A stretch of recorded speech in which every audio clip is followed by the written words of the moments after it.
नमस्कार। कल के लेक्चर्स में बहुत बढ़िया से एक आर्टिकल हमने बताया था ईडी करंट्स। ईडी करंट्स का बहुत अच्छा आर्टिकल था। भ्रमण धाराएं, भ्रमण धाराएं हैं क्या, इनके क्या नुकसान होते हैं, क्या फायदे होते हैं, ये हमने विस्तार से बताया था और फोटो भी भेजी थी।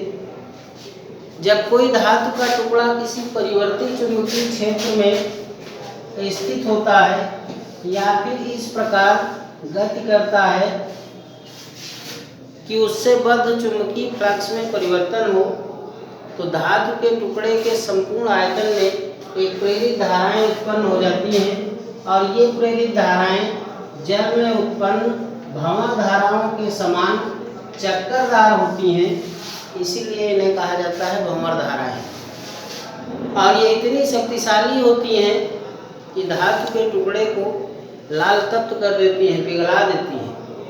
अगर किसी सर्किट में बन रही है तो निश्चित रूप से वहाँ ऊर्जा का ह्रास होता है, ऊर्जा का नुकसान करती हैं और ये ऊर्जा भ्रमण धाराओं के बन जाने के बाद ऊष्मा के रूप में प्रकट होती है। ट्रांसफार्मर और डायनेमो की क्रोड इसीलिए पटलित बनाई जाती हैं ताकि भ्रमण धाराओं का पथ लंबा हो जाए और ऊर्जा का नुकसान कम हो सके। ठीक है, इनसे लाभ भी बताए थे हमने।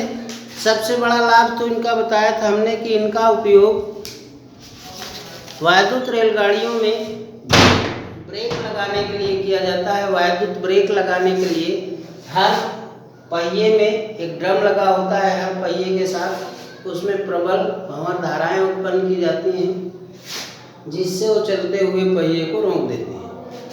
तो यहाँ से ये थ्योरेटिकल चैप्टर आपका खत्म होता है। न्यूमेरिकल्स बताने हैं, जो सूत्र डेरिवेट हुए हैं लेसन्स में उन्हीं पर आधारित आपके न्यूमेरिकल्स आएंगे। तो कुछ न्यूमेरिकल्स हम बता रहे हैं और इमेज भेजे दे रहे हैं अतिरिक्त न्यूमेरिकलों की। कहीं पर कोई मुश्किल हो तो कमेंट करके पूछिएगा। एक न्यूमेरिकल है 2.0 गॉस। गॉस हमने बताया था चुंबकीय क्षेत्र का मात्रक है, ऐसी भौतिक राशि है जिसके 4 मात्रक होते हैं।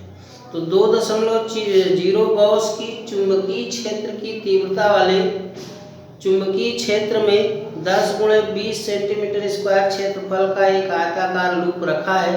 यदि लूप का तल क्षेत्र से 60 अंश कोण पर झुका हो तो लूप से संबद्ध चुंबकीय फ्लक्स का मान ज्ञात कीजिए। चुंबकीय फ्लक्स के लिए हमने सूत्र बताया था φ = BA cos थीटा। ये आपको ध्यान रखना है, प्रश्नानुसार थीटा की वैल्यू कैसे निकालेंगे। कितना तल झुका हुआ है 60 अंश, तो थीटा की वैल्यू होगी 90 से आप 60 घटाइए। ठीक है, तो कितना हो गया 30 अंश। अब फिर प्रश्नानुसार दिया हुआ है b का मान दिया हुआ है 2.0 गॉस, 2.0 गॉस और इसको चेंज कर दीजिए तो 2.0 × 10⁻⁴ न्यूटन बटे एम्पियर मीटर। ये यूनिट बताई थी हमने। एक गॉस बराबर 10⁻⁴। क्षेत्रफल दिया हुआ है A 10 × 20 सेंटीमीटर स्क्वायर। इसको पहले तो यूनिट चेंज कर दीजिए तो 200, ये 10⁻⁴ मीटर स्क्वायर हो जाएगा और चाहे तो 2.0 10⁻² मीटर स्क्वायर। ये आपका क्षेत्रफल आ गया। अब आकर के सूत्र में आप वैल्यू रख दीजिए φ = BA cos थीटा। तो B है 2.0 × 10⁻⁴ और A है 2.0 × 10⁻² और cos 30 अंश है। ठीक है, cos 30 अंश की वैल्यू यहाँ रखिए तो ये 2 × 4 हो गया और ये 10⁻⁶ हो जाएगा और ये वैल्यू रखिए √3/2, तो यहाँ से ये कट जाएगा। 2 × √3 का मान रख दीजिए 1.732 10⁻⁶, इसका गुणा कर लीजिए, वेबर में आपका उत्तर आ जाएगा। ठीक है, कभी कभी ऐसे भी लिखते हैं 2 √3 ही लिख दीजिए चाहे तो इसको यहाँ से भी खत्म कर सकते हैं कि फाई इक्वल टू 2√3 गुणे 10 की घात -6 वेबर। ठीक है, √3 की अगर वैल्यू रख देते हैं तो थोड़ा आपके उत्तर को मजबूती ज़्यादा मिलती है। बाकी अगर आप यहाँ भी चाहें ऐसे √2, √3, √5, √7 ये वैल्यू तो आपको जबानी हमेशा रटी ही होनी चाहिए। ठीक है, अगर आवश्यकता पड़े तो रखिए, नहीं आवश्यकता पड़ती तो नहीं ज़रूरत है। तो एक ये पहला आपका बढ़िया सा न्यूमेरिकल था चुंबकीय फ्लक्स के लिए। तो ये कहीं कोई दिक्कत होती है तो उसको पूछिएगा, कमेंट कीजिएगा या डायरेक्ट फ़ोन कीजिएगा। अगला न्यूमेरिकल है, दूसरा न्यूमेरिकल इसी पर बेस्ड ये भी है। एक आयताकार लूप जिसकी माप 0.040, ठीक है, माप है इसकी 0.040 मीटर गुणे 0.050 मीटर ये है। ठीक है इतने वेबर बटे मीटर स्क्वायर। तो ये आपका दिया हुआ है ए, अकॉर्डिंग टू क्वेश्चन ए दिया है 0.040 मीटर गुणे 0.050, 0.80 वेबर बटे मीटर स्क्वायर के। बी दिया हुआ है 0.80 वेबर बटे मीटर स्क्वायर के चुंबकीय क्षेत्र में एक समान ऊर्ध्वाधर चुंबकीय क्षेत्र में स्थित है। लूप में से होकर गुजरने वाला चुंबकीय फ्लक्स ज्ञात कीजिए। दो कंडीशन है, यदि लूप का तल क्षैतिज है और यदि लूप का तल ऊर्ध्वाधर है। लूप का तल क्षैतिज है और लूप का तल ऊर्ध्वाधर है। तो पहले जब लूप का तल ऊर्ध्वाधर है, क्षैतिज है, तो phi equal to B A cos theta लगाएंगे तो कास 0 हो जाएगा। बी और ए की वैल्यू यहाँ आप रखवा दीजिए 0.80, 0.040, 0.050। इसको हल कर दीजिए, उत्तर आ जाएगा। ठीक है, यूनिट आ जाएगी वेबर में। और जब लूप का तल ऊर्ध्वाधर है तो थीटा आपका 90 हो जाएगा, cos 90 0 हो जाएगा। तो यहाँ आपको कुछ हल करना ही नहीं है ऊर्ध्वाधर के लिए। तो ये क्षैतिज में है, जो भी आएगा गुणा करने से वो वेबर आएगा। और अगली बार जब आप 90 रख देंगे cos 90, यहाँ जैसे cos 0 रखा 90 रख देंगे तो 0 हो जाएगा। एक अगला न्यूमेरिकल है 1000 फेरों की एक कुंडली का क्षेत्रफल। 1000 फेरों की एक कुंडली का क्षेत्रफल, फेरों की संख्या दी हुई है प्रश्नानुसार। क्या है फेरों की संख्या? n इक्वल टू 1000 फेरों की संख्या है 1000। फेरों की एक कुंडली का क्षेत्रफल a है 0.05 मीटर स्क्वायर, ये a दिया हुआ है। लंबवत रखी गई है क्षेत्र के 0.1 सेकेंड में। डेल्टा टी दिया है 0.1 सेकेंड। इतने सेकेंड में चुंबकीय फ्लक्स में परिवर्तन पहले निकालना है, चुंबकीय फ्लक्स में परिवर्तन। और दूसरा है औसत प्रेरित विद्युत वाहक बल।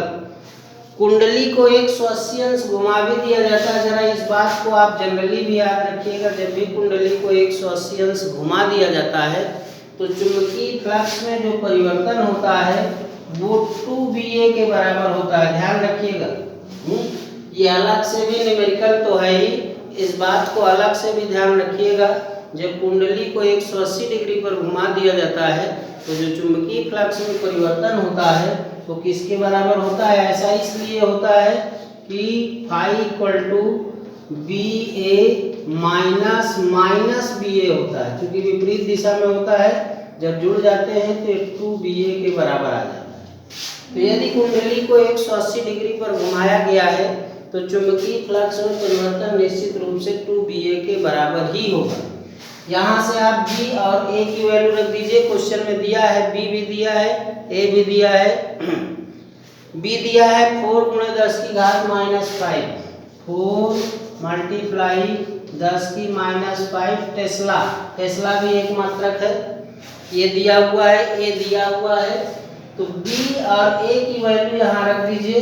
b रख दीजिए 4 गुणे 10 की -5, a रख दीजिए 0.05, ये वैल्यू रख दीजिए, कैलकुलेशन कर दीजिए। फिर निकालना है औसत प्रेरित विद्युत वाहक बल की गणना करनी है आपको। फैराडे के नियमानुसार औसत प्रेरित विद्युत वाहक बल N डेल्टा फाई बटे डेल्टा टी होता है। N डेल्टा फाई बटे डेल्टा टी, यहाँ पे आप N की वैल्यू रख दीजिए 1000, और यहाँ से जो भी डेल्टा फाई आपने निकाला है ये, ठीक है, 4 गुणे 10 की घात -5 गुणे 0.05, और a की वैल्यू रख दीजिए 0.05 जो भी है, ठीक है। डेल्टा टी की वैल्यू रखनी है नीचे 0.1, ठीक है। इसको हल कर दीजिए, औसत प्रेरित विद्युत वाहक बल भी आपका आ जाएगा। इसी तरीके के क्वेश्चंस आपके मिलेंगे। देखिए, एक तो चुंबकीय फ्लक्स से संबंधित phi equal to BA cos theta, इससे क्वेश्चन आपको मिलेंगे न्यूमेरिकल के। एक क्वेश्चन मिलेंगे आपको अन्योन्य प्रेरण गुणांक और स्वप्रेरण गुणांक की, ठीक है। तो अन्योन्य प्रेरण गुणांक का भी हमने सूत्र निकाला था, m बराबर E2 बटे डेल्टा I1 बटे डेल्टा टी।